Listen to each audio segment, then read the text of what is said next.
Now, dear student, question number 2. How many degrees are there in 2 by 3 right angles? Right angle की बात कर रहे हैं. 2 by 3 right angle. First, I have written as it is. 2 by 3 right angle होता क्या है? What is right angle? Which has 90 degrees. Okay. So 3 ones are 3. 3 3s are 9. Mean this is equal to 30 degrees. 3 2s are 60. So how many degrees are there in 2 by 3 right angle? 60 degrees are there. Okay. Now B part, try yourself. I'm just going to do here C part. C. 2 by 15 complete angle. Angle तो आपको clear होना चाहिए complete angle में कितनी degree होती है. It's 360 degree. I am just going to cancel out the common factor. See 15 1s are 15, 15 2s are 30, left with 6, 15 4s are 60. Okay. तो अभी आपको जब मल्टीप्लाई करोगे 24 को 2 से, you will get here 48 degree. This is your answer. This completes question number 2. B part of question number 2 you have to try yourself. Now in question number 3, name the given angle in 6 different ways. 6 different तरीकों से इस angle का नाम लिखना है. This angle, इस angle का हमें 6 different ways में नेम लिखना है. तो I am just going to write. First angle A, second angle M X N. M X N, इसी को मैं दोबारा लिख दूं अगर N X M. Fourth way angle Y X Z, Y X Z. Fifth way angle Z X Y. मैंने just change किया है, जेड को इधर कर दिया, वाई को उधर कर दिया. No six way, C Y X N, angle Y X and N ले लिया. वाई के साथ अब मैंने एन ले लिया. Angle Y X, here is I have taken N. Okay. तो हमें 6 ही तरीकों से लिखना था. This completes your third question. Now in question number 2 they have asked complete the following using the given figure. Figure को यूज करके आपने कंप्लीट करना है.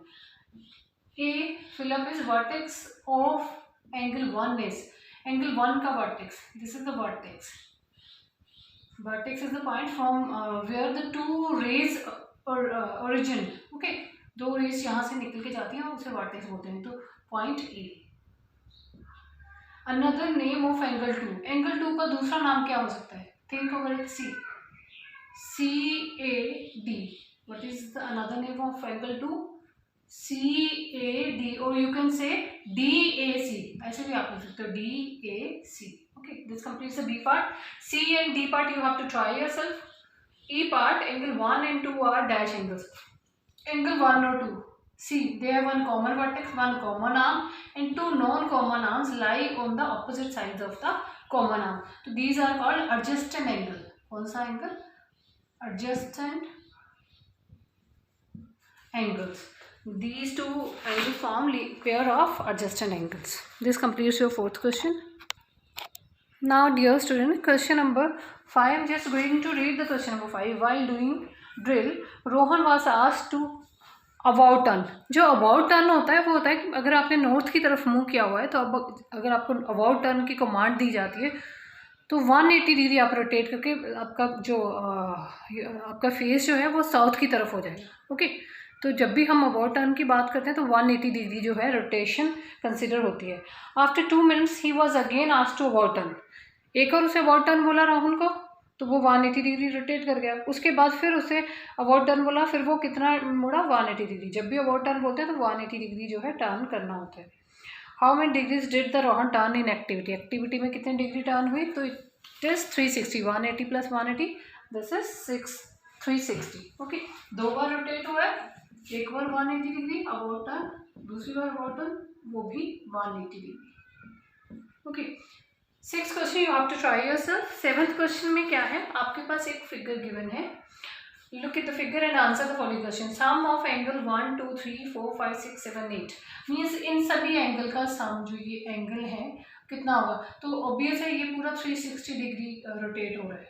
सारे एंगल मिला के एक कंप्लीट एंगल बना रहे हैं तो कितना होगा 360 डिग्री. ओके, ए पार्ट का आंसर हो गया. बी पार्ट एंगल 3 का वर्टिकली ऑपोजिट एंगल. तो वर्टिकली ऑपोजिट एंगल के केस में मैंने आपको बताया था कि आपको क्या करना है, एंगल 3 लेना है.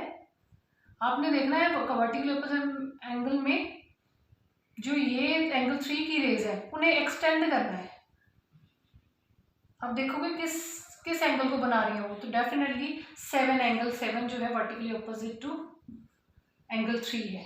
सिमिलरली 5 का वर्टिकली ऑपोजिट एंगल 1 बन रहा है. Okay, now D part 4 and dash are the adjusted angle. 4 के एडजस्टेड एंगल 2 हैं साथ मिले हुए एंगल, 4 और 5, 4 के साथ 3. तो आप कोई भी देख सकते हो. मैं 4 के साथ 3 लिख देती हूँ. 4 and angle 3 are adjusted angle, जो आपस में साथ में जुड़े होते हैं और वो एडजस्टेड एंगल कहे जाते हैं. कहने का मतलब the pair of angles which in which they have one common vertex, one common arm and two non-common arms lying on the opposite side of the common arm. Now E part is very important part of question number 7C. Given है angle 1, 2, 3, सिर्फ angle 4 छोड़ दिया यहाँ पे, उसमें angle 4 छोड़ दिया, बाकी सभी एंगल का सम उसने 320 बताया है. हमें पता है, हम लिखेंगे वी नो दैट, हमें पता है कि एंगल 4 भी अगर ऐड कर दें और सारे एंगल हम लिख लें, मीन्स ये पूरे सारे एंगल लिख लें 1 से लेके 8 तक, तो उनका सम 360 के इक्वल होता है. कंप्लीट एंगल है. ओके, अब हम क्या करेंगे, जो उन्होंने दिया हुआ है इन एंगल की जगह पे क्या लिखेंगे 320. एंगल 4 को ऐसे रहने देंगे, इन सभी एंगल का सम किसके इक्वल है 320 डिग्री के इक्वल है, तो वो हम लिखेंगे this is equal to 360 degree. तो यूज क्या किया हमने, इस इक्वेशन 1 कह देते हैं यूजिंग 1. नाउ एंगल 4 क्या आ जाएगा 360 degree minus 320 degree, this is equal to 2060 में से माइनस हुए तो आपके पास you will left with 40 degree. This completes the E part. हमें एंगल 4 फाइंड आउट करना था तो हमने फाइंड आउट कर लिया.